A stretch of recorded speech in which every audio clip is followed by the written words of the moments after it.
기상청 예보국장 지낸 이우진 이대 과학교육과 초빙교수 다시 모셨습니다. 교수님, 아까 여쭤보던가 하면 지난 태풍과는 확연히 다르게 내륙으로 상륙하고 그렇기 때문에 위험성이 이번엔 훨씬 더 구체적이고 분명할 것이다 이렇게 말씀을 하셨는데요. 태풍 매미급이다 이렇게 일단 보면 되는 거죠? 지금으로서는? 네. 예, 매미는 역대 2위 피해를 준 것 같은데요. 네, 그럼 대단히 심각한 상황 같은데. 네. 다시 한번 언제 어느 지역이 가장 주의를 해야 되는지 정리 좀 해주시겠습니까? 네, 오늘 저녁 7시, 8시 뭐 전후에 제주에 가장 근접하니까 일단 그때가 가장 중요한 시점이 되겠고요. 이제 자정 전후가 되면 남해안에 상륙을 하게 될 텐데요. 상륙하기 전부터 일단 태풍 전면에서 강풍력이 먼저 도달을 할 수 있기 때문에 해일 피해도 있고 그래서 그 전부터 일단 대비가 필요한 상황이고요. 예.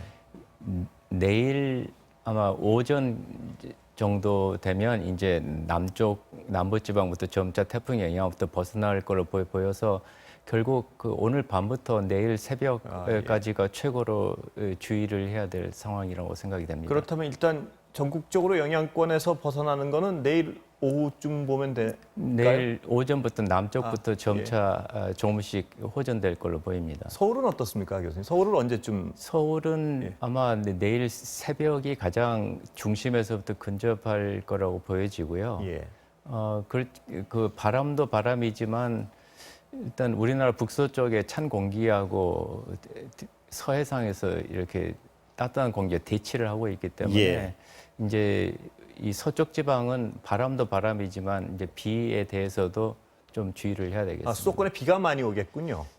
이제 꼭 반드시 수도권이라고 뭐 정할 수는 없겠지만 어쨌든 이 서쪽 지방이라고 해서 이번의 경우에는 물론 동쪽 지방이 지형성 강수가 전반적으로 많이 예보가 돼 있는 상태이고 서쪽도 뭐 지금 현재 예보 상태로면 한 50에서 200 정도는 올 수 있기 때문에 좀 비에 대해서도 여전히 지난 한 달간 보면 500mm 이상 비가 오지 않았습니까? 그래서 뭐 조금만 비가 오더라도 좀 주의를 기울여야 될 그런 시점이라 생각이 됩니다. 수도권, 아까 서쪽 지방, 수도권을 포함한요.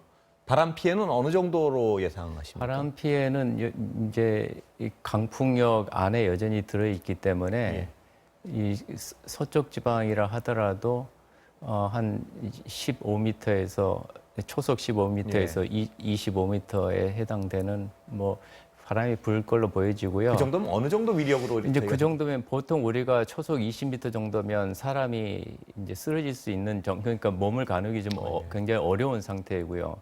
뭐 20에서 한 그 이상이 되면 이제 조그만 뭐 간판 같은 게 이렇게 이제 이제 쓰러질 수도 있고요. 그래서 여전히 이런 5개 시설물에 대해서는 한 번쯤 점검해 주는 것이 좋겠습니다. 유리창 파손 위험도 있는 상황이죠. 유리창은 이제 보통 유리창이 순전히 풍압에 의해서 파손되려면 초속 한 30m 정도가 돼야 되거든요. 고층 빌딩 같은 경우에요. 그런데 한 20m에서 초속 25m 정도면 이제 주변에 이런 그 나뭇가지라든지 조그만 뭐 이런 파편들이 날리면서 깨질 수 있는 상황이니까 여전히 주의가 필요한 거죠. 유리창도 주의를 해야겠군요. 그러니까 풍압 자체로는 깨질 정도는 예상하지 않으시지만 이제 그렇지만 이건 어디까지 일반적인 얘기가 되겠고요. 이게 이 우리가 바람을 얘기를 할 때 보통 평균 10분 동안에 평균 풍속을 얘기를 하거든요. 그런데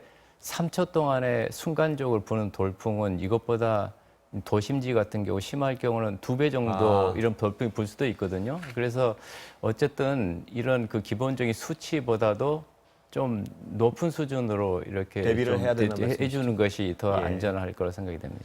다른 질문 좀 드리겠습니다. 상륙 위치에 대해서요. 우리나라 기상청은 부산 경남을 예측했고 일본은 전라도 지방을 예측했습니다. 교수님 어떻게 보십니까? 이 약간 다른데요, 지금. 네, 이제 보통 이런 태풍 그 정보를 이렇게 기관에서 내보낼 때 이 중심 위치가 위치할 그 70% 확률 원을 이렇게 같이 제공을 하거든요. 그 이유는 이제 예를 들어서 미국 기상청 같은 경우에 한 이틀 전에 어떤 중심 위치가 벗어날 확률 오차가 한 80km 정도 되고요. 예. 이제 10번 중에 한 번 정도는 그보다 더 훨씬 더 오차가 커질 수 있거든요. 그래서 꼭 어느 중심을 확장하는 것보다 중심 주변에 한 150km 정도 안에는 어디든지 갈 수 있는 그런 변동성을 이제 보이고 있는데 기관마다 조금씩 경로가 다르다고 해서 지금 그것이 이런 불확실성의 크기보다는 작은 수준이거든요. 예. 그래서 결국 피해에 대비하는 것은 뭐 이미 지금 방재 기관이나 충분히 이 대비를 하고 있을 거라고 생각이 됩니다. 예. 부산 경남이냐 혹은 전남이냐는 지금 전혀 중요한 게 아니라 그 일대는 다 최대의 어떤 대비를 해야 된다는 말씀이시죠? 네. 예. 그렇다면 그 상륙 위치라면 아까 말씀하신 중심을 기준으로 하는 건가요? 네, 그렇습니다. 예. 그 같은 현상을 보고 왜 기상청마다 약간 다른 예측을 하는 이유는 뭔가요? 이게 가능성으로 하더라도 이제 여러 가지 뭐 관측 자료가 또 지역별로 또 다를 수가 있고요. 예. 또 이 자료를 컴퓨터에 넣어서 분석하는 방식도 조금씩 다를 수가 있고 또 이 그동안의 지역의 피해 상황을 봐가면서 또 결국은 예보라는 거는 이 피해에 대비하도록 하는 정보이기 때문에 그런 어떤 여러 가지 정황들을 이제 고려한다면 기관마다 좀 더 좀 다를 수가 있고 아무래도 이제 기상청의 경우는 바로 목전에 닥쳐 있는 상황이기 때문에 좀 더 집중해서 하고 있지 않을까 생각이 됩니다. 예. 아까 교수님 그 해일 피해 우려하셔가지고 다시 여쭤보는 건데요. 백중살이 겹쳐 있어가지고 해일 피해가 더 큰 우려가 있는 것 같은데요. 정확한 어떤 시점은 지금으로서는 뭐 딱 짚지 못해도 비슷하게 위험한 상황이죠. 그러니까 밀물 들어올 때랑 지금. 그렇죠. 그러니까 한 9시, 10시가 이제 그 밀물에 의한 그 조거가 최고일 거라고 보여지니까요. 이제 태풍의 상륙 시기에 따라 달라질 수는 있는데 예를 들어서 좀 늦어서 자정 전후라 하더라도 자정보다 조금 늦어진다 하더라도 일단 지금 밀고 들어오는 이 바람이 그 전면에서 지금 강풍대가 먼저 도달을 하거든요. 그래서 상당히 그 상륙 시점보다도 그 전에도 바람이 강해서 이런 월파의 가능성도 좀 많이 있어서 그런 부분을 좀 충분히 대비를 해야 될 걸로 보입니다. 상륙 시점이 꼭 중요한 건 아니라고 말씀을 하셨는데요. 그렇다고 해도 언제 가장 파도가 바다 높이가 높을 시간인가요? 가장 안 좋은 시점은 언제 상륙하면 위험한가요? 지금 현재 예상 그 경로로 보면 자정 전후일 거라고 생각이 됩니다. 이제 남해안일 경우에요. 그럼 남해안의 경우는 자정 전후가 오늘 교수님 여러 가지 어떤 정황을 말씀하신 것 바람도 그렇고 해일 피해도 그렇고 하여튼 그 자정 전후를 집중해서 조심을 해야 되는 상황이군요.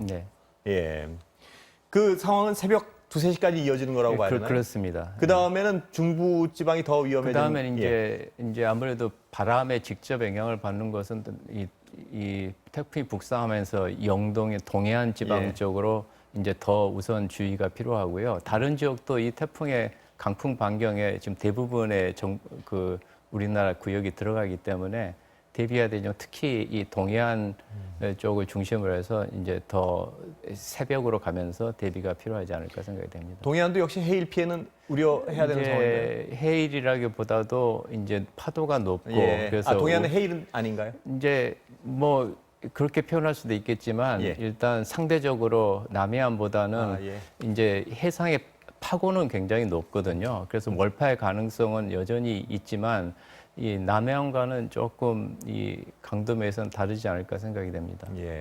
파고 높은 거랑 해일은 다른 대비가 필요합니까? 아니면 이제 앞서 말씀드렸듯이 그 해일은 일단 강한 바람이 상륙 단계에서 그 바람띠가 그 순간적으로 이 물을 밀어 올리는 효과가 있는데 일단 이제 상륙하고 나면 여전히 이게 발달한 상태니까 서서히 세력이 완화되겠지만 내륙을 통과하면서 어쨌든 세력이 둔화되고 그래서 상대적으로 남해안보다는 상륙할 때보다는 바람이 그 맞바람이 그러니까 강원 동해안에서 맞는 맞바람이 상대적으로는 그렇게 약할 거라는 약하다기보다도 남해안보다는 작을 거라는 거죠. 그런 점에서 볼 때 이제 해상의 파고는 높지만 남해안과는 그 점에서 조금 차이가 있을 수 있다고 봅니다.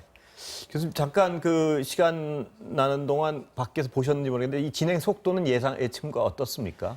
이제 뭐 예상한 대로 지금 올라오고 있고요. 이제 앞으로는 이제 우리나라 북서쪽에 그 남서쪽에서 북동쪽으로 부는 강한 바람띠가 있거든요. 이제 그래서 점차적으로 그 영향을 받으면서 이제 조금 더 속도는 빨라질 걸로 보여집니다. 빨라질 걸로 보시나요? 네. 예상보다 말씀이신가요? 아니면 지금보다?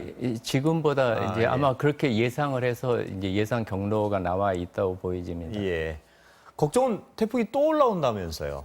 그건 어떻습니까, 교수님? 네, 이제 이미 이 태풍이 지나가고 있는 그 경로상에 지금 이미 태풍이 발달하고 있거든요. 구름대가. 그래서 이런 경우에는 이제 보통은 이제 태풍이 한번 지나고 나면 좀 뜸을 들인 상태에서 기압계에 여러 가지 변화가 있는 상태에서 다음 태풍이 올라오게 되는데 지금 이번 경우는 이제 우연하게도 이번 태풍이 미처 지나가기 전에 그 기압고리라고 하면 우리 보통 물길로 하면 낮은 곳으로 물이 흘러가지 않습니까? 마찬가지로 이 태풍이라는 것이 이 우리나라 북서쪽에 있는 이 기압고를 가급적인 그쪽을 통로로 해서 움직이는 경향이 있는데요. 이번 태풍이 지나간 후에도 여전히 그 골짜기가 이제 빠지지 않기 때문에 연달아서 오는 태풍의 경로도 뭐 꼭 우리나라라고 얘기할 수는 없지만 이 지금 비슷한 이 한중일 이 남쪽 바다로 올라올 가능성은 많이 높아진 거죠. 그 길목을 따라올 가능성이 커지는군요. 네. 시기는 어떻게 예측하고 계십니까? 이제 대부분 지금 뭐 기상청에서 나와 있는 경로라든지 이런 모델들 시나리오를 보면 아마 뭐 최근접 시기는 아마 다음 월요일 오전이 아닐까 뭐 그렇게 보는데 아마 상당한 그건 계속 추이를 최신 정보를 좀 지켜봐야 되겠습니다. 지금으로선 그건 어떤 구체적인 상륙 일자나 강도 같은 건 아직은 예측할 단계가 아니란 말씀이시죠? 이제 어느 정도 윤곽은 나와 있지만 변동성이 좀 어느 정도 있다고 생각이 됩니다. 그것도 역시 우리나라를 상륙한다고 봐야 되나요? 이제 현재로서 보시기에? 뭐 그럴 개연성도 전혀 배제하기는 어려울 것 같고요. 이제 보면 현재 이제 모델들 시뮬레이션 하는 거나 뭐 기상청 이렇게 그 예측하는 거 보면 이제 그럴 가능성이 좀 확률은 좀 높아진다고 보고 있습니다. 또 올라온다니 참 아직 하나 끝나지도 않았는데요. 올가을에 몇 번이나 더 지금 알 수는 없겠지만요. 어떻습니까? 한두 개 정도 뭐 더 올 걸로 이제 그 예측을 하고 있는데요. 이제 최근 상황 보면 이미 지금 하나가 지금 영향을 주고 있고 또 다른 것이 영향을 줄 가능성도 있어 보이고 또 한 가지는 보통 적도 열대 해상에는 한 40일 주기로 거대한 이런 구름대들이 조직화되면서 동진하고 있는 그런 것들이 있거든요. 그래서 이런 구름띠가 한 9월 중순 되면 또 현재는 인도양 쪽에서 지금 형성이 돼 이제 오고 있지만 또 이쪽 그 필리핀 해상 쪽으로 또 오게 되면 이제 일반적으로는 이런 열대 구름띠가 들어오면 또 태풍이 활성화될 수 있다는 얘기도 있고 해서 좀 9월 중하순 경우도 좀 어떤 변동성에 대해서 좀 지켜봐야 되겠습니다. 아직도 두세 개 정도 더 올 수도 있다는 말씀으로. 거기까지는 잘 모르겠습니다. 오늘 말씀 감사합니다. 감사합니다.